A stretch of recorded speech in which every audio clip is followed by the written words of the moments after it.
Ara-Kara is one of the new dungeons we'll be facing in Season 1 of The War Within. The dungeon starts with a 30-minute timer, so as long as you complete the dungeon within that time frame, you'll upgrade your key. Your goal in the first area of Ara-Kara is to kill 3 mini-bosses to spawn the first boss of the encounter, Avanoxx. You can route left or right from the start, but for the sake of this guide, we'll be going left. The first mobs that we're going to be dealing with are Engorged Crawlers and Trilling Attendants. Engorged Crawlers will cast Venomous Spit at a random target, dealing moderate nature damage over time. However, this can be dispelled by specs that can remove poison. The main thing to look out for with these mobs is Toxic Rupture. At low health, the crawlers will surround themselves with a large poison circle, dealing massive damage to anybody caught in the blast at the end of the cast. Tanks will have to make sure to kite during this time, and all players should avoid getting hit. Trilling Attendants have 2 scary casts that we need to kick, the first being Web Bolt. Web Bolt is a single target nuke that deals moderate damage to a random player. Kick this to avoid deaths if there are bad overlaps with the Attendant's next ability, Resonant Barrage. Resonant Barrage deals massive party-wide damage channeled over 8 seconds. Be sure to kick this immediately. The first mini-boss that we encounter is Ixin.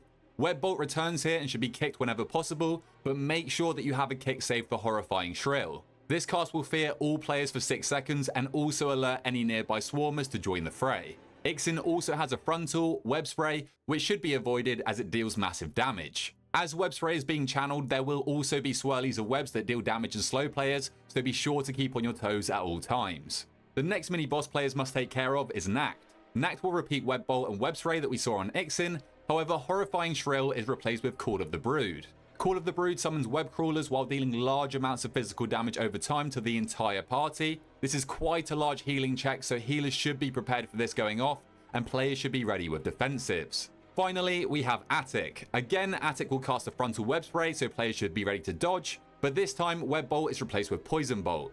Poison Bolt deals moderate upfront damage and leaves an 8-second nature dot on players. Again, this can be dispelled, but it should be kicked where possible. Attic's main ability is Poisonous Cloud. A large poisonous circle will spawn on a player and deal massive damage every second to anybody caught in the cloud. Be sure to move out of this as soon as possible. Now that the mini-bosses have been defeated, we face our first boss of the dungeon, Avanoxx. This boss is all about tank positioning and ad management, and immediately as this boss is pulled, eggs will spawn that the tank should move the boss away from, but we'll get back to those later.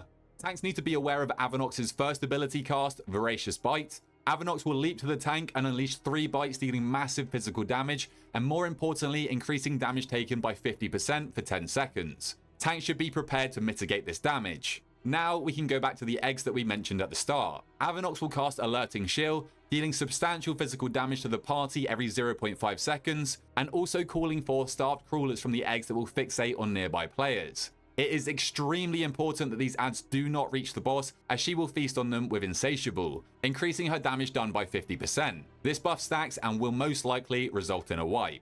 All players should swap to the starved crawlers immediately, and tanks should be prepared to kite away from them if they start getting too close to the boss. The final ability for this fight is Gossamer Onslaught.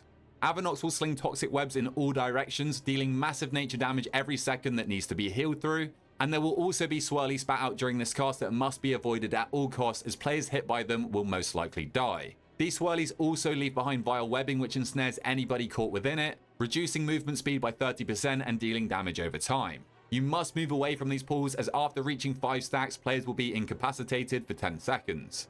After defeating Avanoxx, players will encounter 2 new mobs to be aware of. Bloodstained Assistants will cast Extraction Strike, dealing moderate damage to the tank and leeching it to themselves, but more importantly buffing their damage done and healing taken by 10% for 10 seconds. Note that this can be soothed off. Bloodstained Web Mages cast Web Bolt and Revolting Volley. Revolting Volley launches a foul mixture of blood and poison at all nearby players, leaving a nasty nature dot which also absorbs healing. This is your highest priority to kick this, but you can dispel the poison. Any spare kicks can go into Web Bolt. Next up, we have Hulking Blood Guards and Sentry Stag Shells. Hulking Blood Guards cast Impale, slamming down and sending out a frontal of swirlies, dealing large physical damage to anybody caught in them and knocking them back. They also cast Slam, dealing moderate party-wide damage to everybody, which is unavoidable. You want to pull as few of these as possible due to their Bulwark of the Weak aura that reduces nearby enemies' damage taken by 50%. Sentry Stag Shells cast Alarm Shrill. This will summon another Hulking Blood Guard if the channel completes, and it alerts all enemies within 50 yards. This channel must be stopped with any form of hard crowd control. It will recast though, so be sure to keep an eye on it. Now we face the second boss of the dungeon, Anub'zekt. Anub'zekt will spawn Ceaseless Swarms. These swarms of insects will move around the boss arena for the whole fight, seeking out players to devour. If players are hit, they will receive a lethal stacking nature dot which also slows them, so avoid standing in these at all costs. More of these stacks will be applied from the boss's main mechanic, Eye of the Swarm.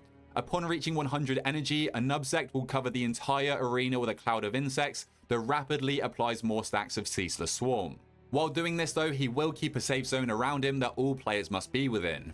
The boss also casts the frontal we saw earlier, Impale, dealing large amounts of physical damage and knocking back players caught in its wake, so tanks should aim to face this away from allies. He will cast Burrow Charge, burrowing towards the targeted player, again dealing physical damage and again knocking back anybody caught in its path. Throughout the fight, the boss will also inflict players with Infestation, a nasty nature dot that healers should be aware of, and upon removal, the player will also spawn a Ceaseless Swarm, so be sure not to stack. The final thing to keep an eye out for during this fight is the Bloodstained Web Mages that will spawn throughout to assist Anub'zekt. Kick and focus these adds down, as if they get their channel Silken Restraints off on players, they will be immobilized and take increased nature damage. Movement is crucial during this fight, so being unable to do so can be fatal.